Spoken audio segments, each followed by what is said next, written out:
Hi everyone, I'm José Eduardo Bernardes and this is what's happening in Brazil. We start by updating you on the latest news from the country.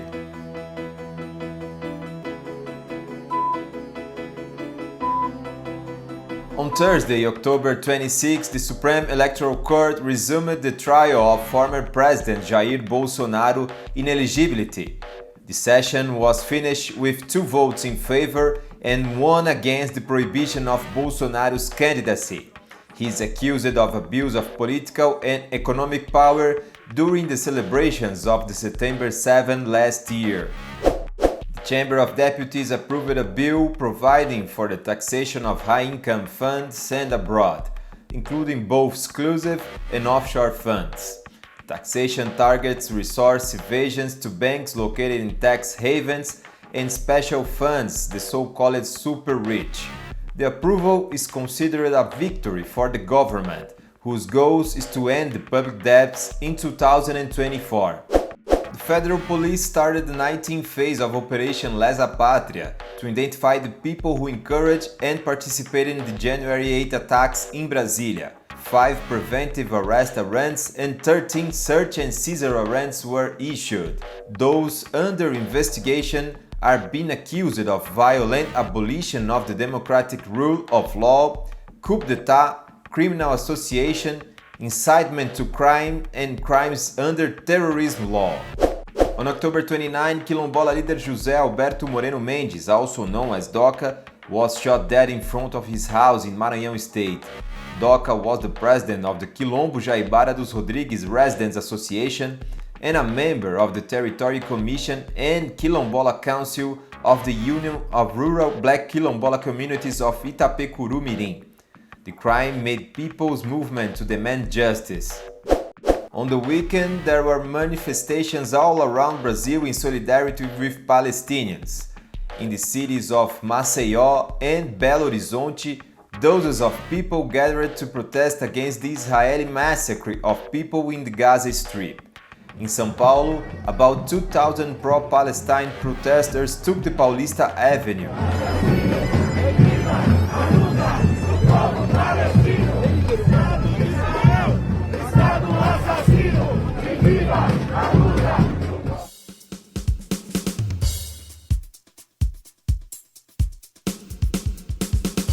On recent weeks, a police operation in Favela da Maré, north of the city of Rio de Janeiro, made all the schools in the region suspend classes, harming about 14,000 children and teenagers. A research by the National Campaign for the Right of Education shows the consequences of the operation. A civil and military police operation in Maré, in the city of Rio de Janeiro, is posing many consequences in the lives of its residents. In recent weeks, all 44 schools located in the region had to suspend their activities, leaving 14,000 children and teenagers without classes. It isn't the first time that Maré's students have been harmed this way. Last year alone, 27 police operations took place in the 16 favelas that are part of the Maré compound. To the coordinator of the program and policies of the National Campaign for the Right to Education, violence imposes many consequences to students that go far beyond not having classes. A gente vai falar de professores, muitas vezes, que There are teachers who give up work in these territories and difficulties in providing food to these schools due to the logistical problems. Among children and teens, there is fear, insecurity, and many kinds of trauma. It's always bad to compare the situation in Rio de Janeiro with a war, because wars takes place in a period of time and then end. What we see in Rio de Janeiro is something constant. E em relação às crianças e adolescentes, é isso, né? Marceli explains that closing schools due to violence directly harms kids' development. O contexto, assim, de Listening to gunshots all night long, having your house invaded, seeing people murdered in front of your door, having contact with death so early in life, and seeing relatives murdered or arrested. When we talk about the closure of schools, We are talking about something that directly harms the development and conditions for these children to attend school and access the rights to education. Sobre o fechamento das escolas, a gente não considera. Andresa Prevot is a history teacher in a city school located in Maré. She says they have to rebuild students' relation with the school every time classes are suspended. A experiência que acontece dentro da escola. The experiences that take place at schools aren't restored immediately with the resumption of classes, because when they come back, we have to work more in issues related to living under violence. The classes end up being that. We talk and receive them, welcome them, and keep doing so for days. Tudo se transforma nisso, né? Então a gente vai. According to a research by the National Campaign for the Right to Education, the most affected group by the suspension of classes in favelas are children and teenagers.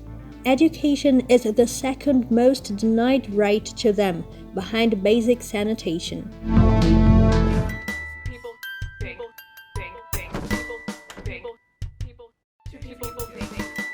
How important is Saci for Brazil's folklore? Here, there are many bills aimed at making October 31 Saci's Day. The initiative is a way to oppose the foreign influence in our culture of events such as Halloween and strengthen regional characters. In Pernambuco state, the cheer behind the legend explores the dilemmas of date and also recreates a modern and cool Saci without the traces of slavery.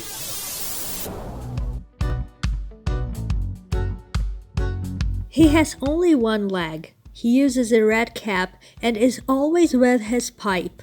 One of Brazil's most famous legends, Saci is a remarkable character of our history. But he didn't always have these characteristics that we all know. Oi, mãe da Celina, tudo bem? E aí, Saci, arrumou tudo? Arrumei. A senhora gostou? Throughout history, Sassi had many features. He brings together European, indigenous, and African influences. But it was Monteiro Lobato, a writer of Brazilian pre-modernism, who made the boy famous. It all started in the children's issue of the newspaper Estado de São Paulo.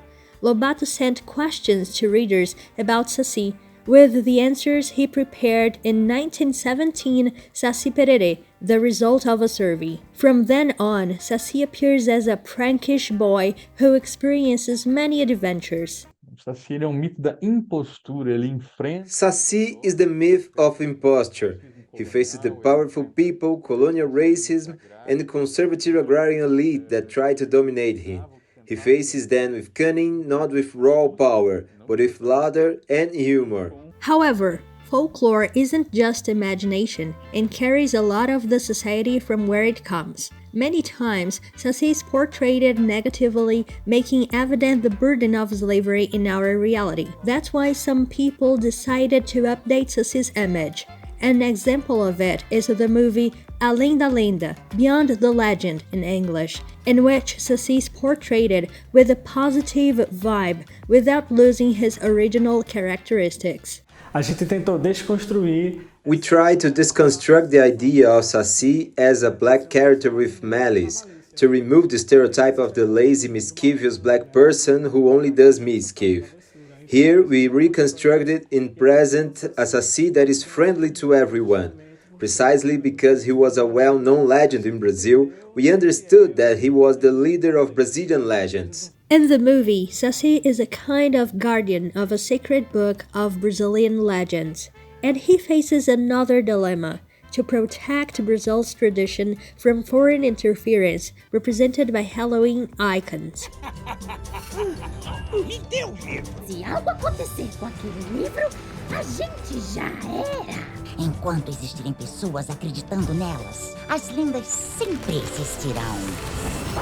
A gente tem aí 10 anos mais. For a whole decade, Marvel movies has been released. Therefore, a 10-year-old kid today grew up within this universe. That's what she or he knows. It's really powerful. All cultures are welcomed. By the way, that's what we advocate for in our movie.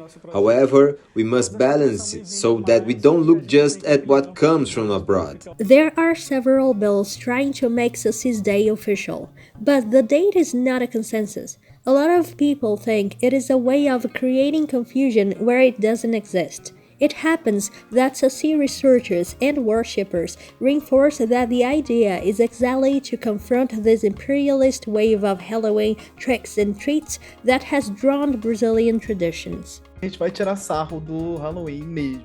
We are really going to make fun of Halloween.